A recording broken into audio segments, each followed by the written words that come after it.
At the international airport of San Jose, in a fertile valley about 4,000 feet above sea level, the plane in which we travel stops to call on Costa Rica, second smallest of the American republics, located between the countries of Panama and Nicaragua.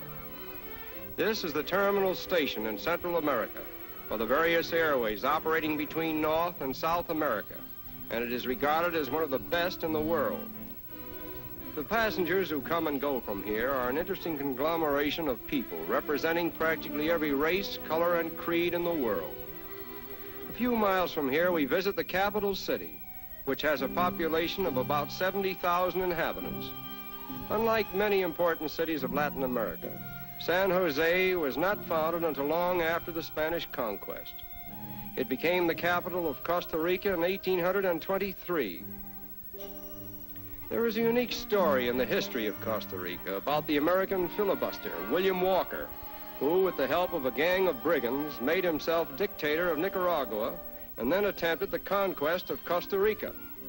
He was defeated and shot, but the United States paid Costa Rica an indemnity of $26,704 because of Walker's activities. This unique monument commemorates the victory over Walker's unsuccessful attempt to make himself dictator of Central America. Since the hectic days of William Walker, Costa Rica has had few revolutions, and most of them have been bloodless. Until recent years, the country had 6 times as many teachers as soldiers, and more than a third of its receipts were spent to improve the life of the working man.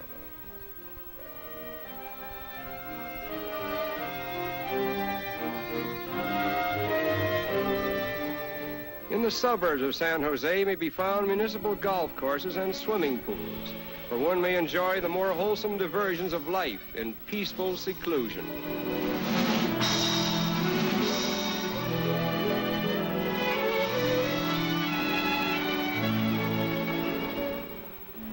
The Spaniards who first occupied Costa Rica came from northern Spain, and they were not so much conquistadores as farmers, settlers, and family men.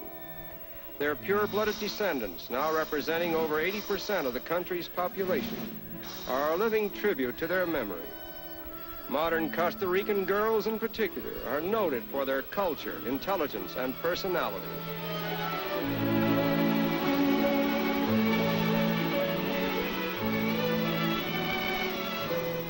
It is said there are more varieties of orchids in Costa Rica than in any other country. And although we didn't take time to verify this, we visited the farm of a famous orchid grower, where we found some outstanding examples, which may help to substantiate Costa Rica's claim to orchid fame.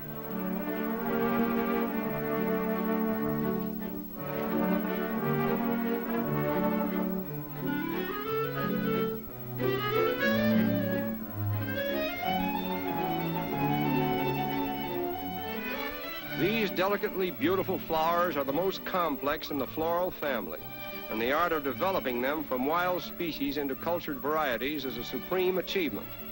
Over 15,000 species and varieties are known throughout the world. Although Costa Rica is noted for its modern highways, this quaint transportation system is still in vogue, and no small amount of the country's produce is transported in this manner. The farmers vie with each other in decorating their handmade carts, the wheels of which often look like the tops of roulette tables. Even the wooden bars that are strapped to the horns of the oxen receive their share of the painted decorations.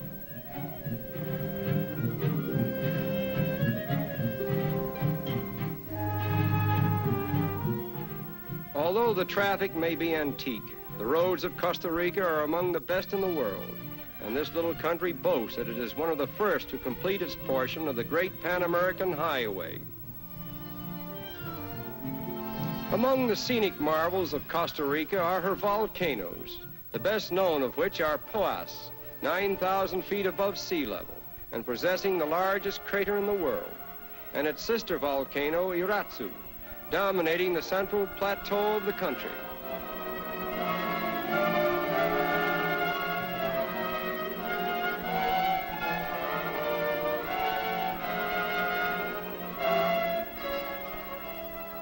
In this barren region, the mighty forces of nature have been churning the depths of the earth for countless ages.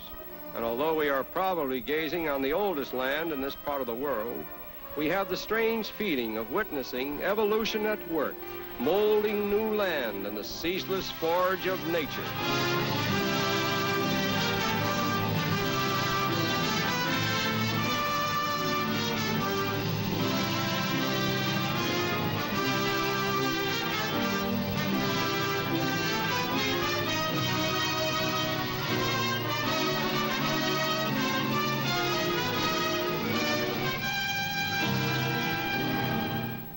In 1502, when Columbus landed on the shores of this country, he christened it Costa Rica, meaning rich coast.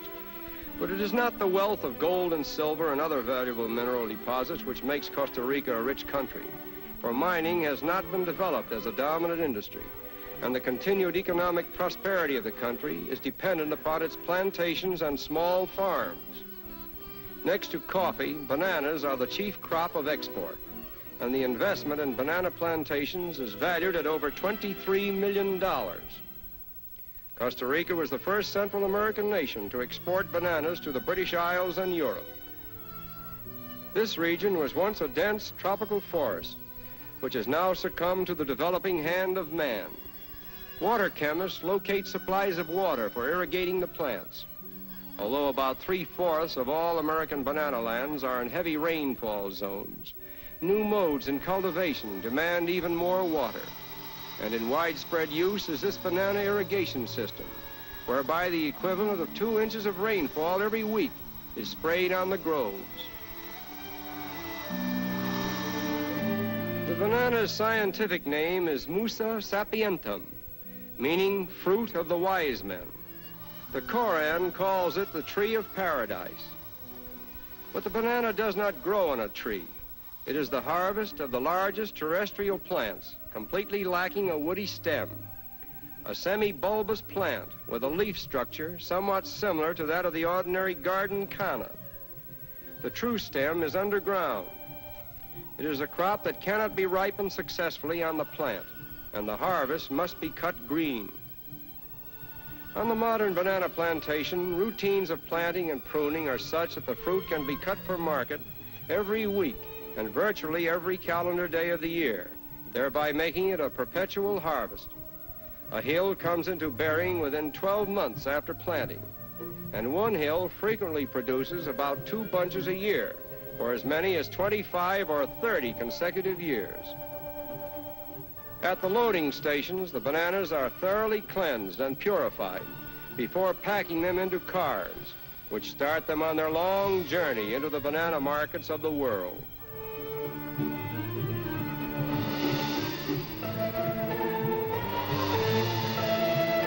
And so life goes on in this banana realm, where a fruit that was practically unheard of in northern countries a century ago is now a staple food in the diet of mankind.